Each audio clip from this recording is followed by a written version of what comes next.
Hello ನಮಸ್ಕಾರ ಎಲ್ರಿಗೂ. ದಯವಿಟ್ಟು ಯಾರು ವಿಡಿಯೋ ಸ್ಕಿಪ್ ಮಾಡಿಬಿಡಿ ಪ್ಲೀಸ್. ಈ ವಿಡಿಯೋ ಹೋಗಿ ನೋಡ್ಕೊಂಡು ಬನ್ನಿ, ನಾನು ಎಕ್ಸ್ಪ್ಲೈನ್ ಮಾಡ್ತೀನಿ.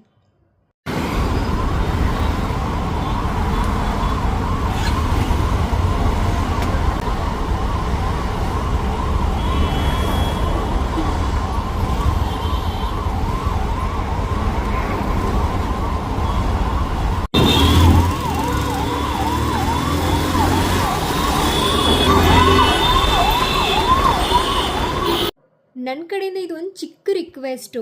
ಇದು ಏನು ಇರ್ತಾರಲ್ವಾ ಟ್ರಾಫಿಕ್ ಪೊಲೀಸವರು, ನನಗೂ ನಿಮ್ಮ ಕಷ್ಟ ಅರ್ಥ ಆಗುತ್ತೆ. ನೀವು ಬೆಳಗ್ಗೆಯಿಂದ ಸಂಜೆವರೆಗೂ ಬಿಸಿಲಲ್ಲಿ ಧೂಳಲ್ಲಿ ಹೊಗೆಯಲ್ಲಿ ನಿಂತ್ಕೊಂಡಿರ್ತೀರ. ಹ್ಯಾಟ್ಸ್ ಆಫ್ ಅದಕ್ಕೆ. ಯಾಕೆ ಈ ರಿಕ್ವೆಸ್ಟ್ ಮಾಡ್ತಾ ಇದ್ದೀನಿ ಗೊತ್ತಾ?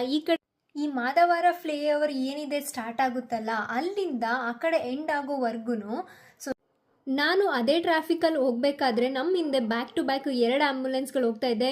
ಮ್ಯಾಕ್ಸಿಮಮ್ ಅಂದರೂ 20 ಮಿನಿಟ್ಸು ಟ್ರಾಫಿಕಲ್ಲಿ ಸಿಕ್ಕಾಕೊಂಡಿದೆ. ಸೊ ರಿಕ್ವೆಸ್ಟ್ ಮಾಡ್ಕೋತಿದ್ದೀನಿ, ಟ್ರಾಫಿಕ್ ಪೊಲೀಸ್ಗಳು ಯಾರಿರ್ತಾರಲ್ವ, ಈ ಕಡೆಯಿಂದ ಆ ಕಡೆ ಇರೋ ಟ್ರಾಫಿಕ್ ಪೊಲೀಸ್ಗಳಿಗೆ ಒಂದೇ ಒಂದು ಇನ್ಫಾರ್ಮೇಷನ್ ಕೊಡಿ. ನಿಮ್ಮ ಹತ್ರ ವಾಕಿ ಟಾಕಿ ಇರುತ್ತೆ, ಎಲ್ಲ ಇರುತ್ತೆ ಅಲ್ವಾ. ಸೊ ಬರ್ತಿರೋ ಲೈನ್ನ ಬೇಗ ಮೂವ್ ಮಾಡಿಸಿ, ಆ ಕಡೆಯಿಂದ ಬರ್ತಿರೋ ಆಪೋಸಿಟ್ ವೆಹಿಕಲ್ಸ್ಗಳನ್ನ ಸ್ವಲ್ಪ ಹೊತ್ತು ಸ್ಟಾಪ್ ಮಾಡಿಸಿ. ಅಟ್ಲೀಸ್ಟ್ 10 ಮಿನಿಟ್ಸು ಯಾವ್ದು ಎಮರ್ಜೆನ್ಸಿ ಇದೆ ಆ ಲೈನ್ನ ಬೇಗ ಬೇಗ ಮೂವ್ ಮಾಡಿಸಿ ಸರ್. ಅಟ್ಲೀಸ್ಟು ಆಂಬುಲೆನ್ಸ್ ಓಡಿಸ್ತಾ ಇರ್ತಾರಲ್ಲ ಅವ್ರಿಗೆ ತುಂಬ ಹೆಲ್ಪ್ ಆಗುತ್ತೆ. ಆ ಓಡಿಸ್ತಾ ಇರ್ತಾರಲ್ಲ ಡ್ರೈವರ್ಗಳಿಗೆ ಹ್ಯಾಟ್ಸ್ ಆಫ್ ಹೇಳಬೇಕು. ಅವ್ರು ಎಷ್ಟು ಕಷ್ಟಪಟ್ಕೊಂಡು ಓಡಿಸ್ತಾ ಇರ್ತಾರೆ ಅಂದರೆ ಸ್ವಲ್ಪ ಜಾಗ ಸಿಕ್ಕಿದ್ರು ಅಟ್ಲೀಸ್ಟ್ ಅಷ್ಟು ಬೇಗ ಮೂವ್ ಆಗ್ಬೋದಲ್ಲ ಅಂತ ಹೇಳ್ಬಿಟ್ಟು ಹೋಗ್ತಾ ಇರ್ತಾರೆ. ಸೊ ಅದಕ್ಕೋಸ್ಕರ ವಿಡಿಯೋ ಮಾಡ್ತಿದ್ದೀನಿ. ನಾನು ಟ್ರಾಫಿಕಲ್ಲಿ ವಿಡಿಯೋ ಮಾಡಿ ಮಾತಾಡೋಕ್ಕಾಗಿಲ್ಲ, ಯಾಕೆಂದರೆ ನಾನು ಮಾತಾಡಿದ್ರು ಕೂಡ ಅಲ್ಲಿ ಏನೂ ಕೇಳಿಸ್ತಾ ಇರಲಿಲ್ಲ. ಅಷ್ಟೊಂದು ಏನು ಆ್ಯಂಬುಲೆನ್ಸ್ ಸೌಂಡ್ ಅಥವಾ ಆರನ್ ಸೌಂಡ್ಗಳು ಅಷ್ಟು ಇತ್ತು, ಕ್ರೌಡ್ ಇತ್ತು. ಸೊ ಅದಕ್ಕೋಸ್ಕರ ನಾನು ಮನೆಗೆ ಬಂದಿದ ತಕ್ಷಣ ಈ ವಿಡಿಯೋ ಮಾಡಿಬಿಟ್ಟು ಅಪ್ಲೋಡ್ ಮಾಡ್ತಾ ಇದ್ದೀನಿ. ಹೇಗೆ ಅನಿಸ್ತು ಅಂತ ಹೇಳ್ಬಿಟ್ಟು ಕಮೆಂಟ್ ಮಾಡಿ ಪ್ಲೀಸ್.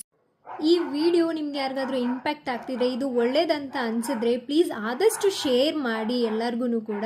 ನಿಮ್ಗೆ ಏನು ಅನಿಸ್ತು ಅಂತ ಹೇಳ್ಬಿಟ್ಟು ಕಮೆಂಟ್ ಮಾಡಿ. ದಯವಿಟ್ಟು ಯಾರು ಬ್ಯಾಡ್ ಕಮೆಂಟ್ ಮಾಡೋಕ್ಕೆ ಹೋಗ್ಬೇಡಿ, ಅದಕ್ಕೆ ನಾನು ಕೂಡ ಕರೆಕ್ಟಾಗಿ ಆನ್ಸರ್ ಮಾಡ್ತೀನಿ. ಏನಿತ್ತು ಅಂತ ಹೇಳ್ಬಿಟ್ಟು ಒಳ್ಳೆ ಕಮೆಂಟ್ಗಳನ್ನ ಮಾಡಿ.